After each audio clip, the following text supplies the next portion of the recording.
رب کے سوا کسی کی عبادت مت کرو، تقوی اختیار کرو اور صرف اللہ سے ڈرو۔ مسلمانوں کو کسی بھی مشکل میں صبر کا دامن نہیں چھوڑنا چاہیے۔ صبر والوں کے لیے اللہ تعالیٰ نے اجر عظیم کا وعدہ کیا ہے۔ مسجد نمرہ میں خطبہ حج امام مسجد نبوی صلی اللہ علیہ وآلہ وسلم عبد الرحمن الحذیفی نے خطبے میں کہا کہ توحید پر عمل درآمد ایمان کا حصہ ہے اور نبی کریم صلی اللہ علیہ وآلہ وسلم کے آخری رسول ہیں۔ اللہ تعالیٰ کا شکر ادا کرتے ہوئے ان کی نعمتوں سے فائدہ اٹھائیں۔ جن قوموں نے ظلم اور ناشکری کی ان سے نعمتیں چھین لی گئیں۔ ہمیشہ سچ بولیں اور غلط بیانی سے گریز کریں۔ کسی بھی ایسے عمل سے گریز کریں جس سے وحدت کو نقصان پہنچے۔ اللہ تعالیٰ مسلمانوں کے حالات پر رحم فرمائے۔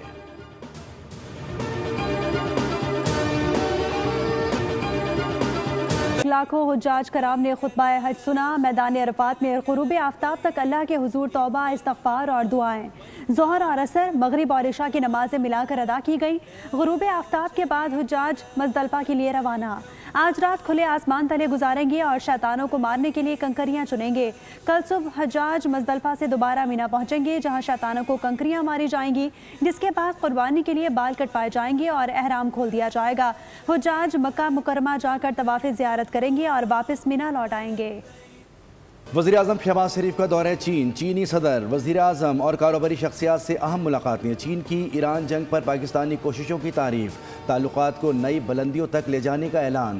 مشترکہ اعلامیے کے مطابق چینی صدر شی جن پنگ سے ملاقات میں اسٹریٹجک تعاون پر مبنی شراکت داری کو مزید فروغ دینے اور علاقائی اور عالمی امور پر اتفاق کیا گیا۔ ڈیجیٹل معیشت، مصنوعی ذہانت اور مواصلاتی شعبوں میں تعاون بڑھانے پر گفتگو۔ چین کا پاکستانی زرعی مصنوعات کی منڈیوں تک رسائی آسان بنانے اور 3000 تربیتی مواقع فراہم کرنے کا اعلان۔ وزیر اعظم چین کا 4 روزہ سرکاری دورہ مکمل کر کے وطن واپس پہنچ گئے۔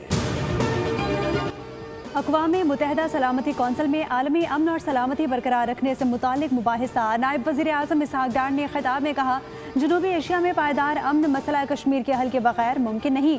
فلسطین میں بھی قبضے اور نوآبادی کی پالیسی مشرق وسطیٰ میں تنازعات کی اصل وجہ ہیں۔ پاکستان آزاد فلسطینی ریاست کی حمایت کرتا ہے جس کا دارالحکومت بیت المقدس ہو۔ دنیا میں دوہرے عالمی معیارات کی وجہ سے تنازعات حل سے محروم ہے۔ انہوں نے فورم کے انعقاد پر چینی وزیر خارجہ کا شکریہ ادا کیا۔ جنگ بندی کے باوجود امریکی فوج نے جنوبی ایران میں فضائی حملے کر دیے۔ میزائل لانچنگ تنصیبات اور بارودی سرنگیں بچھانے کی کوشش کرنے والی ایرانی کشتیوں کو نشانہ بنانے کا دعویٰ کر دیا۔ سینٹ کام کے مطابق امریکی فوجیوں کو ایرانی خطرات سے محفوظ رکھنے کے لیے دفاعی کارروائیاں کی گئیں۔ ایران کے شہر بندر عباس میں رات گئے کئی دھماکے سنے گئے۔ ایرانی میڈیا کے مطابق صورتحال کنٹرول میں ہے۔ ایران نے حملوں کو جارحانہ اور بلا جواز اقدامات کہتے ہوئے خبردار کیا کہ ایران اپنی خود مختاری اور عوام کے دفاع میں کسی رد عمل سے گریز نہیں کرے گا۔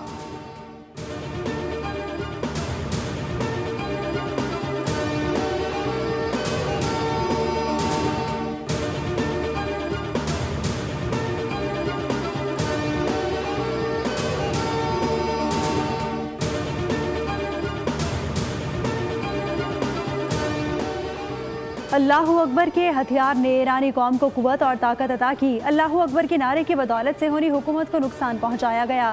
ایرانی سپریم لیڈر سید مجتبیٰ خامنائی کا حج کے موقع پر پیغام، کہا کہ ایران نے رمضان میں دوسری مسلط کردہ جنگ کے صہیونیوں کو بے بس کیا۔ جارے امریکہ کے منہ پر تھپڑ مارا گیا۔ ایران کو ہتھیار ڈالنے پر مجبور کرنے کے ہدف میں ناکام رہا۔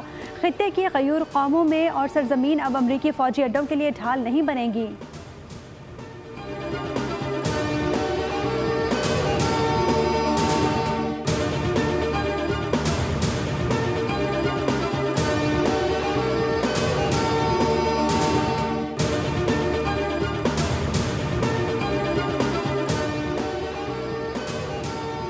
پاکستان کے ثالثی کردار کی عالمی سطح پر پذیرائی۔ امریکہ اور ایران کشیدگی کے دوران پاکستان دونوں فریقین میں قابل اعتماد ثالث کے طور پر سامنے آیا۔ علاقائی قوتوں کے برعکس پاکستان نے خاموش، منظم اور مؤثر سفارتکاری کا راستہ اپنایا۔ ترک میڈیا TRT کے مطابق فیلڈ مارشل سید عاصم منیر کی سفارتکاری خاموش روابط اور بیک چینل ڈپلومیسی پر مبنی ہے، جس کے ذریعے مشکل حالات میں بھی امریکہ اور ایران کے درمیان روابط برقرار رکھے گئے۔ سعودی عرب سے دفاعی معاہدے نے پاکستان کی علاقائی ساکھ کو مزید مضبوط کیا۔ اثر و رسوخ برقرار رکھنے کے لیے معاشی مسائل پر قابو پانا ضروری ہے۔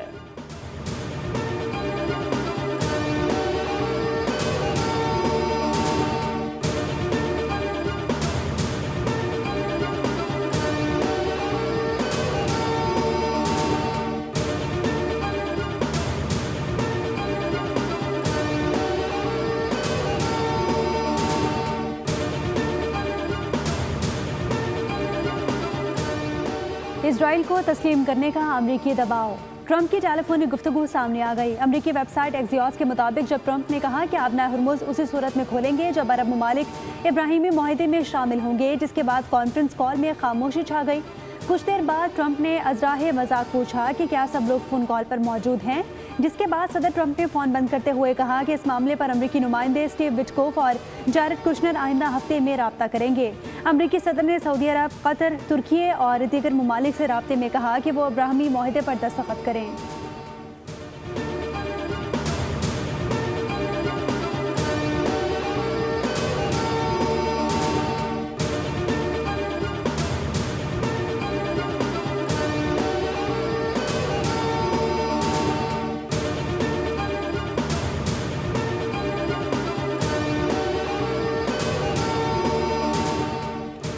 ایرانی پارلیمنٹ کی قومی سلامتی کمیٹی کے سربراہ ابراہیم عزیزی نے کہا ہے کہ آبنائے ہرمز پر ایران کی خود مختاری امن معاہدے تک پہنچنے کے لیے اہم ہے۔ ہماری عظیم کامیابیوں کے بنیادی ستونوں میں سے ایک ہماری جغرافیائی اہمیت ہے۔ عزیزی نے واضح کیا کہ آبنائے ہرمز کو کبھی بھی مذاکرات کا حصہ نہیں بنایا جائے گا۔ امریکی ناکہ بندی ختم ہوئی تو آمد و رفت ایران کے طے کردہ انتظامات کے تحت ہوگی۔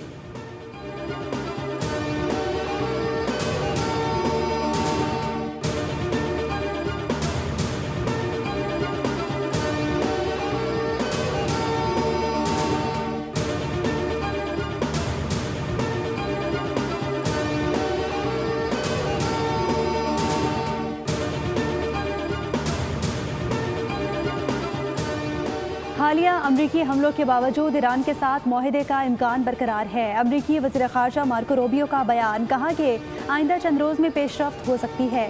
قطر میں ایران سے مذاکرات جاری ہیں۔ ابتدائی مسودے اور مختلف نکات پر بات چیت ہو رہی ہے، جسے حتمی شکل دینے میں چند دن لگ سکتے ہیں۔ جس طرح بھی ممکن ہو، آبنائے ہرمز نے کھلنا ہی ہے۔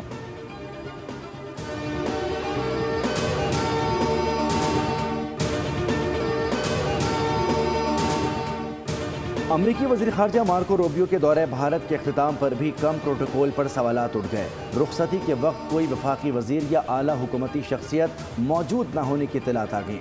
سفارتی ماہرین کے مطابق واقعہ بھارت کی غیر پیشہ ورانہ سفارتکاری کی مثال قرار ہے۔ بھارتی وزارت خارجہ کی جانب سے تاحال کوئی باضابطہ وضاحت سامنے نہیں آئی۔